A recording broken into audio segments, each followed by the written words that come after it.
성경 말씀 보겠습니다. 마태복음 13장 마태복음 13장 24절부터 35절까지 교독하겠습니다. 24절 예수께서 그들 앞에 또 비유를 베풀어 가라사대 천국은 좋은 씨를 제 밭에 뿌린 사람과 같으니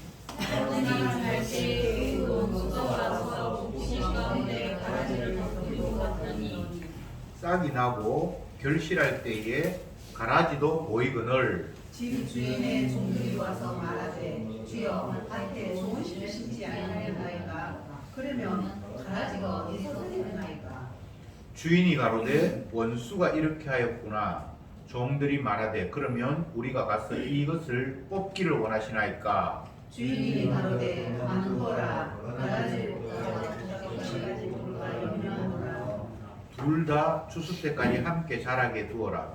추수 때에 내가 추수꾼들에게 말하기를 가라지는 먼저 거두어 불사르게 단으로 묶고 곡식은 모아 내 곡간에 넣으라 하니라. 또 비유를 베풀어 가라사대 천국은 마치 사람이 자기 밭에 다시 같으니 이는 모든 씨보다 작은 것이로되 자란 후에는 나물보다 커서 나무가 되매 공중의 새들이 와서 그 가지에 깃들이느니라. 또 비유를 말씀하시되 천국은 마치 여자가 강한 소리에 가서 전부 불리한 누룩과 같으니라 예수께서 이 모든 것을 무리에게 비유로 말씀하시고 비유가 아니면 아무것도 말씀하지 아니하셨으니 이는 선지자로 말씀하시나 내가 이르러 비유를 하라고 창세기와 삼손의 너희들을 들어내리라 아멘. 지난주에 이어서 두 번째로 마태복음 13장을 보고 있습니다. 첫째 주 지난주에는 씨 뿌리는 비유를 말씀을 하셨고 오늘은 가라지 비유, 겨자씨 비유, 누룩 비유 세 가지 비유를 같이 읽었습니다. 이 모든 비유를 말씀하실 때에 주님께서 천국은 이와 같으니 라고 이야기하면서 비유를 말씀을 하십니다. 그러니까 마태복음 13장이 전체가 천국에 대한 비유를 말하는 비유의 장이다. 그렇게 정의할 수 있고요. 천국은 이와 같다. 천국은 뭐뭐와 같다. 라고 말씀을 하시는 이유를 우리가 먼저 생각해 볼 필요가 있습니다. 사람들은 메시아가 누군지도 알지 못하면서 메시아를 기다렸고 또 하나님께서 말씀하신 천국이 도대체 어떤 곳인지 어떤 나라인지에 대해서도 제대로 정의하지 못하면서 천국을 기다리고 사모하고 있습니다. 그래서 내가 메시아다. 너희들은 나 같은 메시아를 원치 않았지 하면서 자기 자신이 메시아 되심을 드러내셨고 너희들이 천국을 그렇게 사모하고 있는데 진짜 천국은 이런 곳이야 라고 하면서 천국에 대한 이야기를 비유를 통해서 서술하고 있다. 이렇게 이해를 하시면 좋을 것 같습니다. 제가 두 가지를 말씀을 드렸습니다. 메시아가 어떤 분인가, 그 다음에 천국은 어떤 곳인가. 유대인들은 이 두 가지를 너무나 중요하게 생각하면서 여기에 그냥 목숨을 걸었다 이렇게 이해하시면 될 것 같습니다. 왜냐하면 메시아가 오시면 이제 우리들이 힘들고 어려웠던 것, 염려했던 모든 문제들이 일거에 해소된다라고 생각을 했습니다.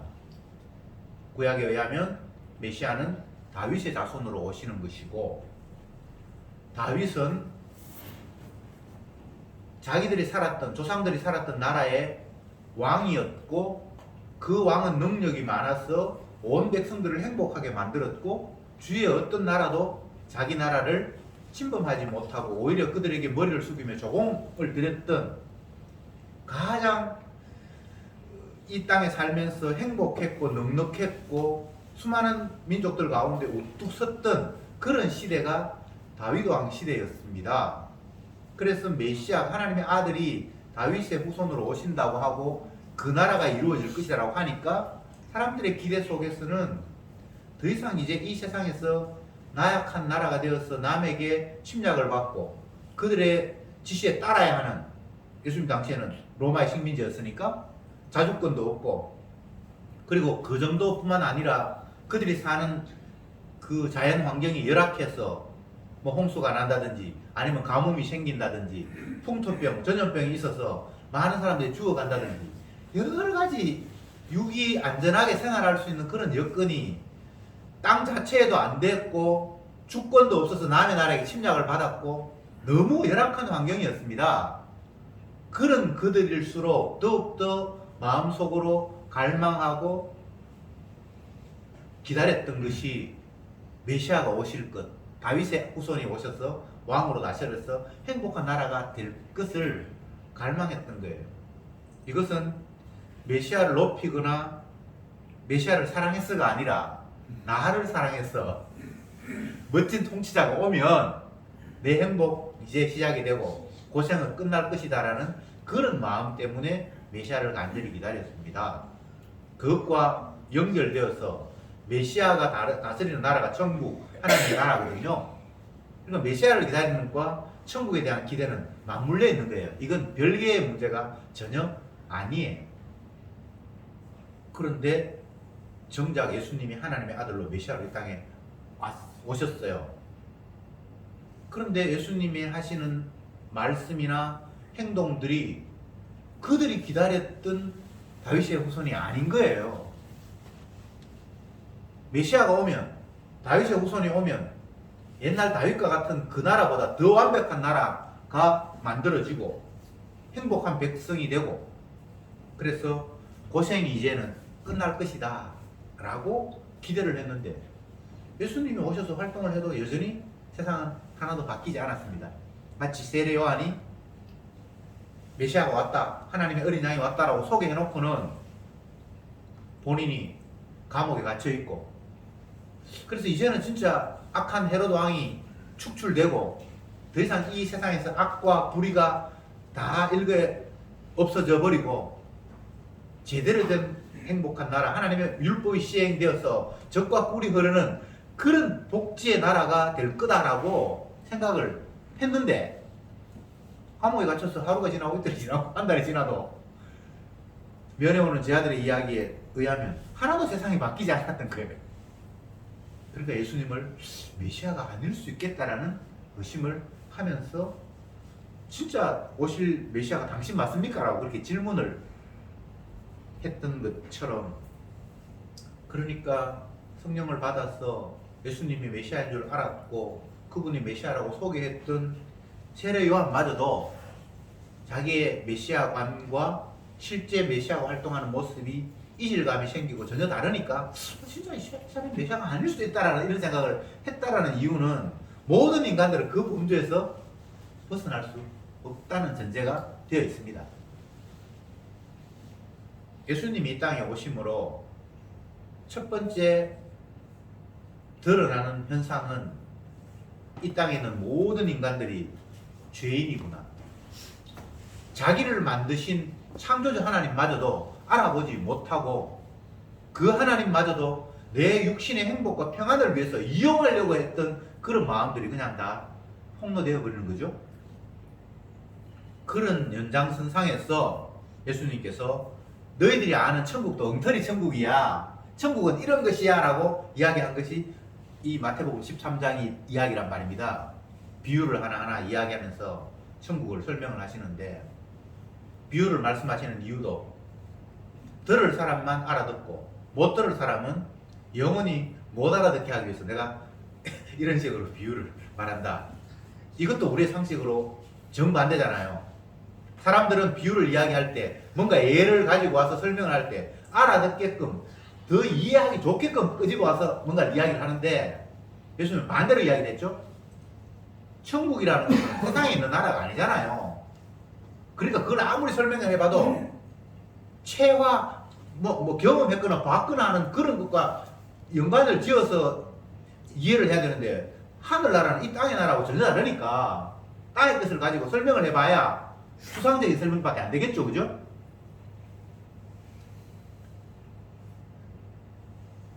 메시아도 그들이 기다렸던 메시아가 아니고 천국도 그들이 생각했던 천국과는 전혀 다른 천국이라는 사실을 알려주시기 위해서 예수님께서 천국 이야기를 하시는데 오늘 첫 번째 비유 가라지 이야기 24절부터 보면 예수께서 그들 앞에 또 비유를 베풀어 가라사대 천국은 하면서 지금 이 이야기는 천국에 대한 이야기를 내가 하겠다라는 이야기죠, 그죠? 계속 비유를 이야기하면서 천국은 이라고 하면서 비유를 이야기합니다.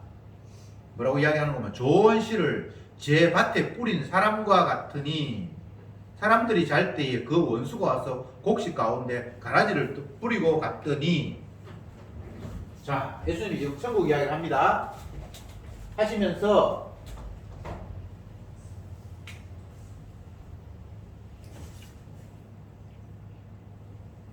좋은 씨를 제 밭에 뿌린 사람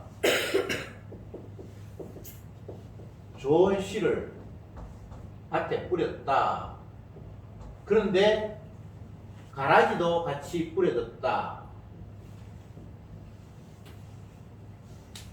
천국은 이런 거다.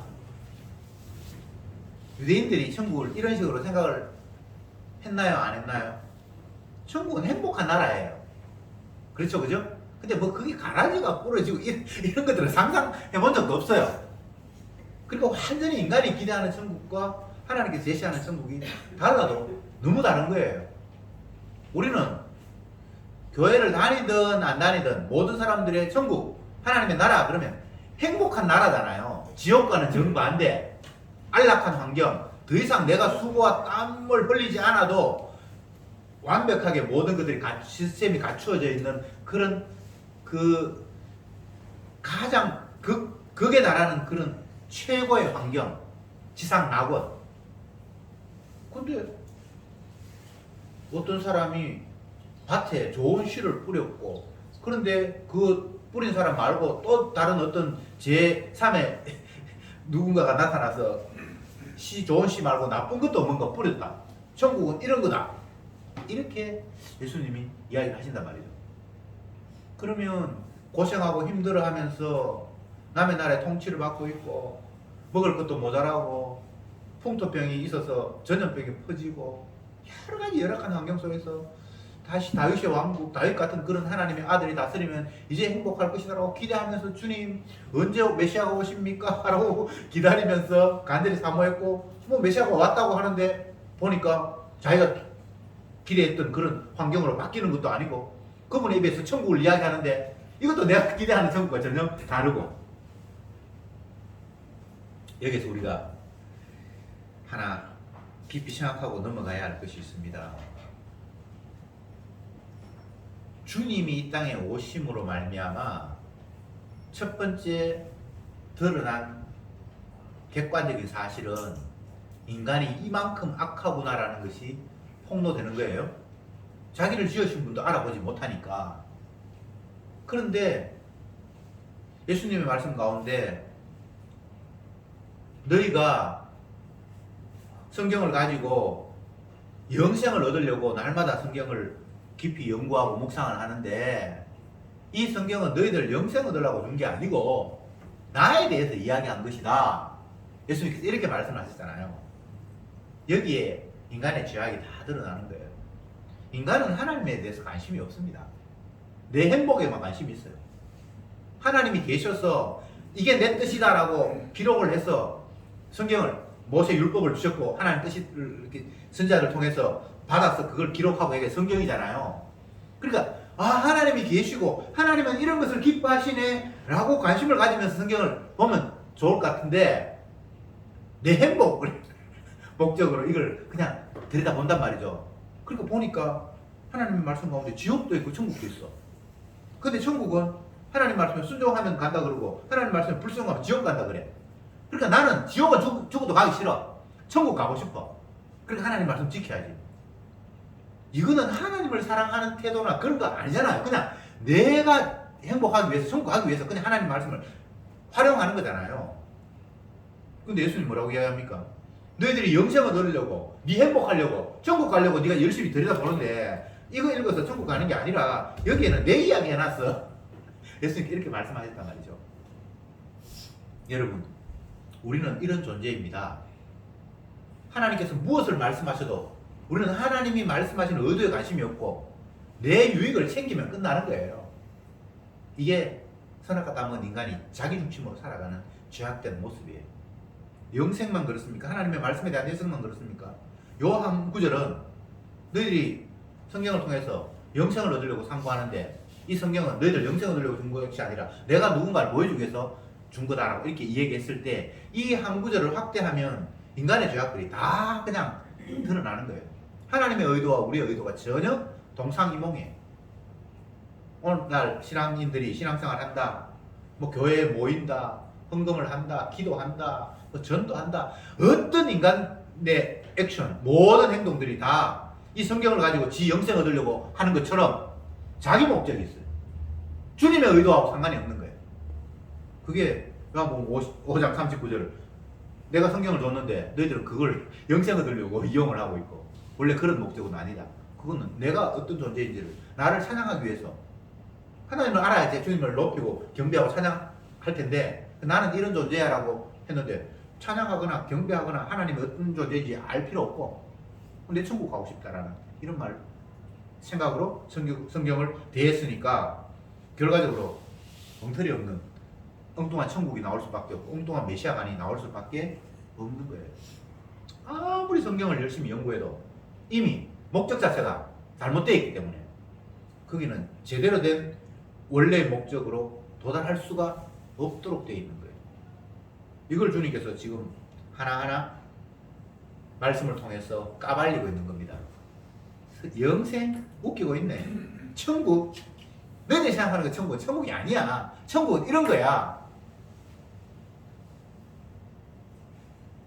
행복한 것이 아니라 하나님께서 다스리시는데 거기에 악한 사단이 개입해서 하나님의 씨가 아닌 다른 것들도 심겨지고 거기에서 하나님이 심겨진 씨가 자라기도 하고 마귀가 심은 씨가 자라기도 하고 이렇게 뒤섞여 있는 것, 이게 하나님의 나라야 라고 이렇게 이야기를 한다 이 말입니다. 근데 하나님의 나라는 하나님께서 주인이어서 다스리는 나라예요. 그래서 결국은 이 땅에서는 알과 가라지가 같이 자라는데 마지막 추수 때에는 하나님께서 추수꾼을 시켜서 가라지 먼저 뽑아서 불 태워서 저쪽에 단으로 던져버리고 이건 이제 지옥으로 보내고 나머지는 알곡은 곳간에 주님께서 원하시는 행복한 곳으로 보낸다. 이거 전체가 하나님의 다스리는 모습, 이게 천국이라는 거예요. 주님의 다스림이라는 관점에서 보면 지금도 주님이 다스리고 계시니까 여기가 천국이에요. 알곡이 있고 죽정이가 있고 그게 뒤섞여 있고, 그리고 우리가 생각하는 뭐 천국 행복하다 뭐 이런 개념과는 전혀 지금 다른 이야기를 하고 계시는 거예요. 두 번째, 겨자씨 이야기가 몇 절부터 나옵니까? 13장 지금 31절에 또 비유로 베풀어 가라사대 천국은, 또 이 천국 이야기죠. 마치 사람이 자기 밭에 갖다 심은 겨자씨 하나를 같으니 이는 모든 씨보다 작은 것이로되 자란 후에는 나물보다 커서 나무가 되며 공중의 새들이 와서 그 가지에 깃들이느니라. 이게 두 번째 비유에서 천국은 하면서 겨자씨 이야기를 합니다.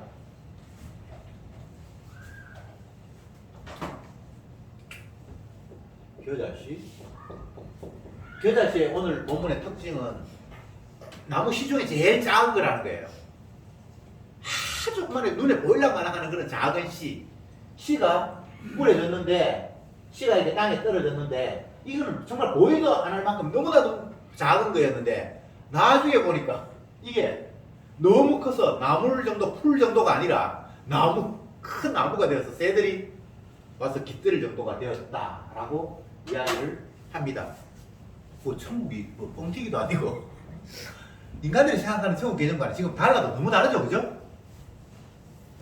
천국에는 다양한 속성이 있습니다. 하나님의 다스림 속에는 아주 다양한 모습들이 있습니다. 원래 하나님은 좋은 씨를 뿌렸는데 거기에 마귀가 틈타서 엉뚱한 것도 같이 자라고, 또 오늘 본문에 보면 그 씨가 미미해서 이게 도대체 뭐 이거 뭐야, 눈에 보이도 않은 그 조그마한 거 이거 아무것도 아니야 라고 생각했는데 나중에 보니까 그게 어마어마하게 큰 나무가 되는, 하나님의 복음이 처음 떨어졌을 때는 이게 이게 뭐 별것 아닌 것 같은, 아무것도 아닌 것 같은 그런 미미한 것이었는데 나중에 보니까 그게 어마어마한 결과물을 낳는, 이런 게 천국이라는 거예요.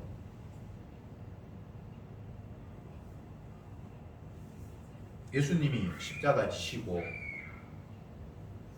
부활하셔서 그야말로 주가 되셨습니다. 주라는 것은 주인, 모든 것들을 통치하고 심판하고 구원하고 마음대로 하시는 최고의 통치자가 되셨습니다. 뭐 예수님께서 그러면 죽고 부활하기 전에는 최고 통치자가 아닌가? 뭐 하나님이니까 최고 통치자라고 할 수도 있지만 표면적으로 우리가 이해하도록 그분이 주의 자리에 오르고 등극할 수 있게 된 과정이 자기 백성의 죄를 위해서 죽고 그리고 부활하셔서 이제는 모든 것을 다스리는 그야말로 명실상부한 주가 되셨습니다. 주는 심판주예요. 판단주. 심판이라는 말은 두 가지로 이해할 수 있습니다.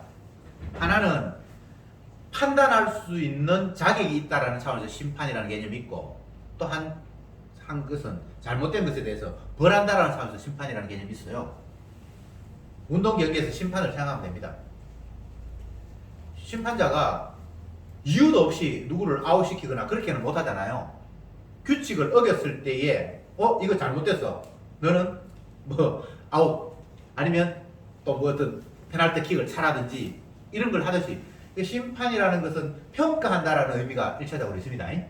그리고 평가 그걸로 끝나는 것이 아니라 잘못된 것에 대해서 벌을 주는 것까지가 다 심판에 포함이 되어 있습니다. 예수님이 주라고 했을 때는 이제 제대로 이제 판단자라는 거예요. 악을 판단하고 선을 판단하고, 그 악이라면 악에 대한 형벌도 주어지고, 예수님이 이제 그런 위치에 이런 거예요. 죽고 부활하심으로 말미암아, 십자가 지심으로 말미암아. 십자가 지신 분이 아니면, 십자가 지시고 부활한 분이 아니면 심판자로 하나님 인정한 적이 없어요. 우리는 막연하게 하나님께서 말씀하신 그 원리 말고 그냥 하나님은 천지 만물을 창조하셨으니까 당연히 주인이지, 그러니까 당연히 부술 권리도 있고 구원할 권리도 있지, 그냥 이렇게 접근을 하잖아요. 근데 하나님의 약속 그렇게 주가 되는 게 아니라 반드시 자기 백성의 죄를 위해서 죽고 희생하고 난 이후에 다시 살아나셨을 때 그는 모든 것을 판단하고 평가할 수 있는 최고의 주로 하나님께서 그를 세운다라고 약속을 하셨기 때문에 이 땅에 그 누구도 자기 백성의 죄를 위해서 죽고 부활한 경우가 없어요. 예수님 말고는. 그래서 예수님께서 죽으시고 부활하시고 난 이후에 주가 되셨기 때문에 그는 모든 것들을 판단하고 평가하고 벌도 내릴 수 있고 구원할 수 있는 고난이 주어졌다는 게 하나님의 약속이에요. 왜 그렇게 하셨습니까? 근본을 필요 없습니다. 하나님 그런 방법을 취하시는 거예요. 자기 백성의 죄를 위해서 죽었으니까 그 백성의 죄를 사할 권한도 있죠. 그냥 힘이 있으니까 너 죄 사해줄게. 우리나라의 법에 의하면 대통령인 경우에는 특별 사면권이 있어서 대통령의 권한으로 그냥 죄 없는 걸로 하고 감옥에 풀어주는 그런 제도가 있죠. 근데 하나님은 그런 식이 아니란 말이죠. 자기 자신이 자기 백성의 죄를 대신 담당해서 저주받고 난 이후에 그리고 그분의 권한으로 죄를 사할 수도 있고 또 어떤 거는 벌할 수도 있고, 이런 구도를 성경이 약속해 놓으셨기 때문에 예수님께서 십자가 지신 이후에 주가 되시는 게 확실한 거예요. 그리고 그가 다스리는 모든 구도 자체가 하나님의 나라예요. 천국이에요. 내가 갈 안락한 곳, 예수 믿는 사람이 가서 안락하게 가는 곳, 그런 것만을 국한해서 천국이라고 이야기하는 것이 아니라 하나님의 다스리는 나라 전체 나가 지금 천국이에요. 그러니까 그게 가라지도 있고 때가 되면 그 가라지를 묶어서 불에 집어 던지고, 이게 다 주님의 다스림이라는 거예요. 그러니까 지금 이 구도에서는 하나님이 통치하시는 모습을 지금 천국이라고 이야기하고 있는 거예요. 최종적인 어떤 안락한 환경이 천국이 아니고 하나님이 다스리는 나라, 그 거대한 통치, 그것 자체가 하나님의 나라 천국이다라고 지금 예수님은 그렇게 설명하고 있습니다. 세 번째 비유에서 누룩 비유, 이것도 한번 읽어봅시다.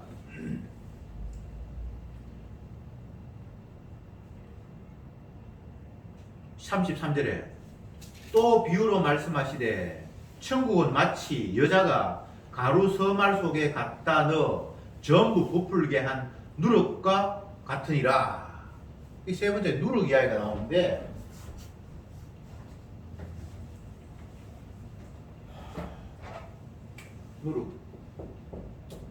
누룩이 어떻게 생긴지 저도 잘 모르는데, 이건 가루, 밀가루가 서말 정도면 꽤 양이 많아요. 근데 누룩은 이제 굉장히 소수인가 봐요. 일부인가 봐요. 이 밀가루 서말 속에, 굉장히 큰 밀가루 포대 속에 조그마한 누룩을 넣었는데 나중에 지나보니까 이게 막 엄청나게 부풀었다는 거예요. 천국은 이와 같다는 거예요. 이건 겨자씨 비유하고 굉장히 일맥상통하는 모습입니다. 겨자씨도 굉장히 미미한 것이 심겨졌는데 나중에는 커다란 나무가 되었듯이, 또 밀가루라는 그 거대한 무엇 속에 누룩이라는 것은 지극히 작은 분량인데 그 전체를 다 변화시키고 바꾸듯이 천국은 이런 거라는 거예요. 정말 이스라엘 백성들이 황당했을 때 자기 생각했던 천국 개념, 행복한 나라, 이제 고생은 끝났고 정말 유토피아 같은, 텔레비전 광고를 보면 새로운 물건이 나왔다고, 신상품이 나왔다고 이제 설명을 하는데, 뭐 에어컨이 천장에 탁 붙어 있어서 소리도 안 나고 뭐 그런 것도 있고, 뭐 여하튼 우리가 생각했던 그 불편하고 힘들고 안 좋았던 그런 것들이 새로운 기기가 만들어짐으로 말미암아 그 모든 불편들을 해소하는 듯한 그런 광고들이 계속해서 선전이 되고 있잖아요. 그게 인간들이 천국을 바라는 모습의 한 일면이에요. 불편한 수 없어지고 내가 원하는 것들이 탁탁 이루어지고 점점 더 그런 게 가까워지는 것 같아요. 인간의 기술이 발달함으로 말미암아 차를 타고 운전하면서 전화도 받고 말도 하고 어디로 가?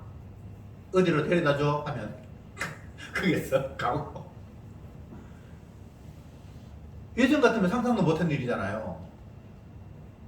전화를 뭐 꼭 받아대면 한 손으로 핸드폰 잡고 핸들 잡고 켜가지고 뭐 여보세요 하고 뭐 그렇게 해서 운전도 불안하고 전화 통화의 내용도 잘 기억하지 못하는 그런 것들을 뭐 블루투스나 뭐 연결을 해서 그냥 핸들 잡으면서 다 전화를 받고 말하고 대화를 듣고, 갈 목적지가 모르면 사람들한테 묻고 뭐 이렇게 해야 되는데 이제는 뭐 그냥 또 이렇게 눌러서 어디 가자 하는데 이제 말로 그냥 운전하면서 그런 식으로 하나하나 불편의 요소들이 해소되고 이런 것들이 점점 더 자라면 그게 천국이라고 사람들은 생각을 하는 거예요. 근데 예수님은 네 편한 나라가 천국이 아니고 내가 추가되어서 사랑도 베풀고 화가 나서 심판도 하고 이렇게 다스리는 이 모든 구도가 이 내 나라고 이게 천국이야 라고 생각하면서 인간들이 생각하는 천국을 발로 차버리는 그런 것을 예수님께서 말씀을 하십니다. 그러면 또 왜 천국은 또 이런 곳입니까? 다른 모습은 없습니까? 라고 이야기했는데, 이것은 천국의 모습을 설명하는 것도 있지만 더 우선적인 목적은 너희들이 생각하는 천국은 천국 아니야 라는 게 더 방점이 있습니다. 그런 나라 아니야. 너희들 메시아 기대했는데 진짜 메시아는 그런 메시아 아니야. 그래서 예수님이 엉뚱한 모습을 보여주시는 거예요. 안식일을 어긴다든지, 나 말고는 아버지를 아는 사람이 없다. 그렇게 했을 때 그들의 신앙 자체를, 그들이 하나님을 섬긴다 하는 그 자체를 다 우상숭배로 몰아버리잖아요. 예수님 말고는 하나님 아버지를 아는 사람이 없다고 했을 때 너희들이 하나님 여호와라고 했던 거 그거 다 우상이다 이 말이잖아요. 그러니까 주님의 일하심은 1차적으로 자기 자신을 계시하시는데 그 계시하시는 과정이 나 이런 존재야 라고 말하기 이전에 너희들이 아는 거 다 엉터리야 라고 막 지우는 일을 먼저 하시고 난 이후에 그리고 나는 이런 모습이야 라고 이렇게 자기 자신을 계시하시는 모습이란 말이죠. 근데 우리가 자꾸 이걸 놓쳐요. 아니 자꾸 부정적인 이야기 하지 말고 당신이 하고 싶은 이야기 그냥 하세요. 근데 부정적인 것을 안 하면 안 돼요. 엉터리 없는 것들이 도화지에 가득 있는데 여기에 뭔가를 쓰면 방해가 돼서 그게 뭐가 안 돼요. 그래서 지우는 작업을 하는 거예요. 엉터리 없었던 걸 잘못된 메시아관을 싹 지우고 잘못된 천국관을 싹 지우고 이게 천국이야. 이렇게 예수님께서 다가오신단 말이에요. 그러면 바꿔 설명할게요. 우리가 그동안 알고 경험했고 확신한다고 하는 것들이 주님의 말씀 앞에 지우개 작용이 돼야 돼요. 그것은 엉터리였다. 아, 내가 아는 신앙 그거 신앙도 아니었고 내 기도 그거 기도도 아니었고 내가 하나님이라고 생각했고 열심히 했는 거 그냥 내가 내 장난에 깨춤 추듯이 엉뚱한 걸 내가 만들어 그걸 하나님이라고 했구나라고 이렇게 그동안 내가 했던 일들이 말씀 하나님의 새로 주어지는 말씀 앞에 싹 지워져야 돼. 아, 그동안 내가 끝이 됐네. 사도 바울이 사도로 주님 앞에 사명을 받기 전에 바리새인으로서 열심히 하나님 말씀대로 노력하며 애썼잖아요. 예수 믿는 사람 잡아 죽이는 일에 어떤 되었고 멀리 가서 잡아 죽이려고 대제사장한테 공까지 받아왔어. 지명수배 해가지고 저 악한 놈들 쫓아다니는 만큼 열심히 했잖아요. 그는 분명히 자기가 아는 율법관을 가지고 열심을 하나님을 사랑한다라는 마음으로 했던 일이잖아요. 그 일이 이게 잘못되다라고 하면서 그 일을 한 거 아니잖아요. 주님을 사랑하는 간절한 마음으로 하나님의 말씀을 간절하게 기다리는 그런 열정을 가지고 어떤 일들을 했잖아요. 근데 진짜 메시아가 부활하신 메시아 다메섹도에서 만났죠. 그래서 그동안 알았던 게 싹 다 지워져. 그게 순엉터리였다라는 그 열심히 뭐 모든 노력 같은 게 다 배설물이 되고 그건 너무나 부끄러운 지워져야 할 과거로 바뀌어버린 거예요. 주님 이런 식으로 일하신다고요. 지금 이 비유를 통해서 주님 우리에게 그걸 말씀하시죠. 그러면 제가 이렇게 이야기를 하면 여러분이 또 이런 오해를 할 수 있습니다. 아, 내가 예수 믿기 전에는 그 과거의 모든 것들이 엉터리였던 건 맞는데 이제 복음을 깨닫고 난 후에 하나하나 뭐 나름대로 하나님이 기뻐하실 일들을 했는 것들은 요것들은 인정해 주겠지 그런 생각을 가질 수 있는데 그게 안 돼요. 그것도 다 지워져야 돼요.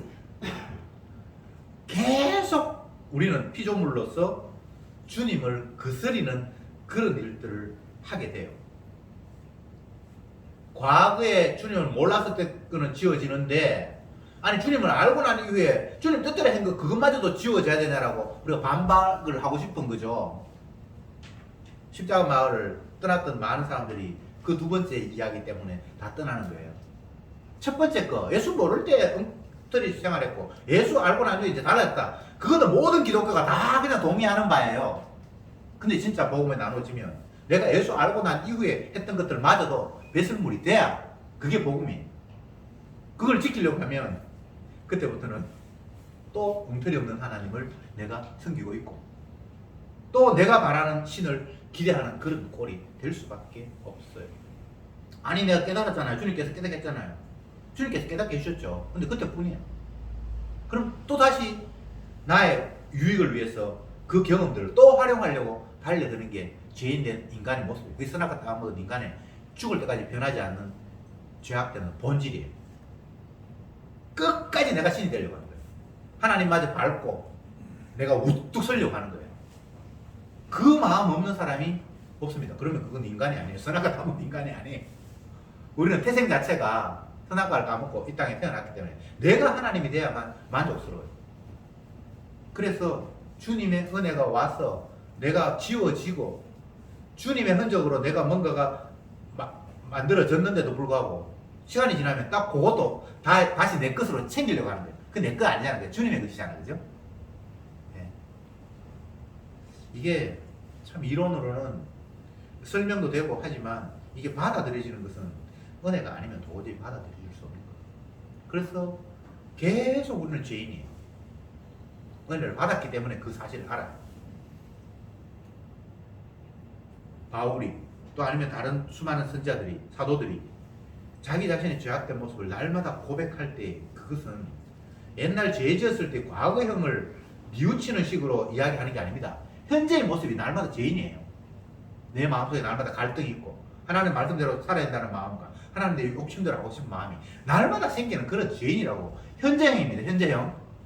내가 죄인 중에 괴수입니다라는 말이 과거의 내를 돌이키면서 그때 큰 죄인이었다라는 이야기가 아니고 지금 주님의 은혜 속에 내가 막 이용되고 활용당하고 있음에도 불구하고 내 마음속에 여전히 욕망들이 계속해서 올라오면서 내가 할 수 없는 것들을 주께서 주님의 영을 드러내기 위해서 어떤 일을 했는데 그거 마치 내가 잘한 것처럼 이렇게 올라오는 마음. 난 그래도 이런 일 했잖아. 그게 없을 수가 없어요. 그러니까 죄인이에요. 그렇게 죄인 중에 괴수라고 하고 이 사망의 몸에서 누가 나를 건져내랴 이런 탄식을 할 수밖에 없는 거예요. 그렇게 해놓고 주님이 나는 죄인을 부르러 왔다. 그러니까 당연히 죄인이 돼야만 되는 거예요.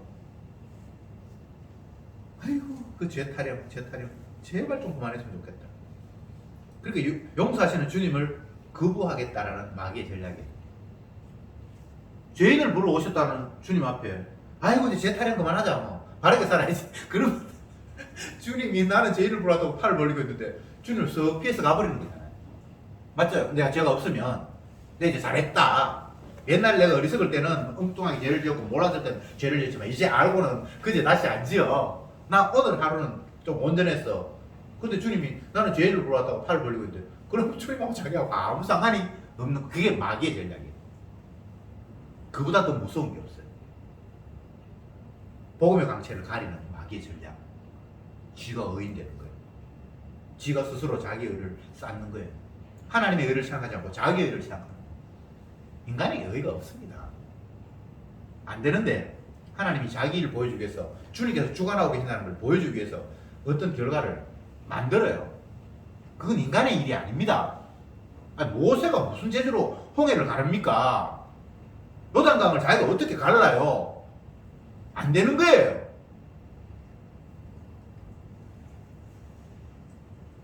여러분이 뭔가를 하려고 생각하지 마세요. 목사들을 만나면 자기가 자꾸 뭔가를 하려고 해요. 내가 교회를 개혁시키고 제대로 된 신앙을 성도들에게 심어주고 싶고 뭔가 이 사회에서 엉터리 없는 그런 것들을 우리가 교인들을 훈련시켜서 그건 잘못됐습니다 하면서 사회를 바꾸려고 자꾸 애를 쓰는 거예요. 지가 바꾸면 예수님은 그럼 잠자시는 분입니까?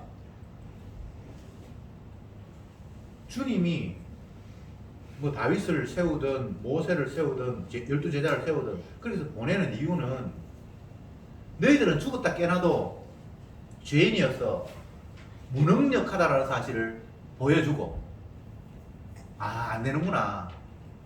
이사야를 통해서 백성들에게 막 얘기를 했을 때 보기는 보아도 알지 못하고 듣기는 들어도 깨닫지 못한다는 사실을 확인하기 위해서 너희를 보냈다. 그 말에는 너도 아무 능력이 없다라는 거야. 네가 가강했으면 아무 능력이 없다는 거야. 근데 나중에 보니까 주님 앞으로 돌아오는 사람이 있어. 그래서 사람이 하는 것이 아니라 주께서 하시는구나. 이걸 보여주는 거예요.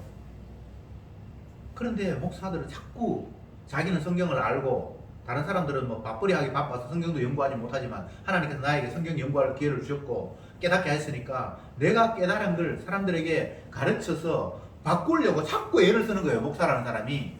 안 된다는 것을 하나님께서 보여주기 위해서 우리를 세워놨는데 그 이야기를 하면 아멘 하는 사람들이 별로 없어요. 못 알아듣는 거지, 그죠?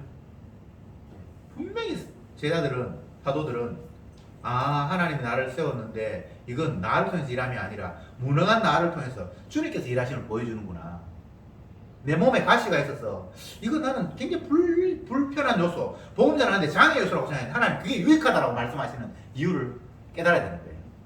약한 데서 나의 능력이 더욱더, 주님의 능력이 더욱더 온전하게 드러난다. 네가 대단했으면 그 일을 했을 때 사람들이 대단한 저 사람이 했구나라고 그래 되는데 나약한 가운데 그 일이 벌어졌을 때 아무도 머저리가 저 일을 할 일이 없어. 저를 움직이시는 주님께서 저 일을 하셨어. 이렇게 되기 때문에 내가 너희를 나약한 가운데 사용한다라고 주님 분명히 말씀을 하셨는데 그게 안 보이는 거예요. 여러분 대단한 사람 없습니다. 그런 거 꿈꾸지 마세요. 여러분이 뭔가 할 수 있다고 생각하지 마세요. 아무것도 못합니다. 주님이 우리를 세우신 이유는 죽었다 깨라도 내가 무능하구나라는 사실을 보여주면서, 그런데도 뭐 일이 돼! 내가 생각지 않았던 것들이, 그건 주님이 하셨다는 겁니다. 십자가 피 흘리신 능력이 그 일을 이루었다는 거예요. 그래서 뭐 교회가 미미하고 여러분이 아는 복음이 뭐 세상에서 그런 뭐 폭발력이 있는 것 같지도 않고 사람들에게 크게 호응받는 것도 아니고, 어쨌든 겨자씨 같고 아니면 큰 가로수말 속에 누룩한 덩어리처럼 미미하다 할지라도 그런 것 때문에 큰 것 앞에 작은 것이라고 해서 그게 염려가 되거나 할 이유가 없다는 거예요. 주님이 하시는 거예요.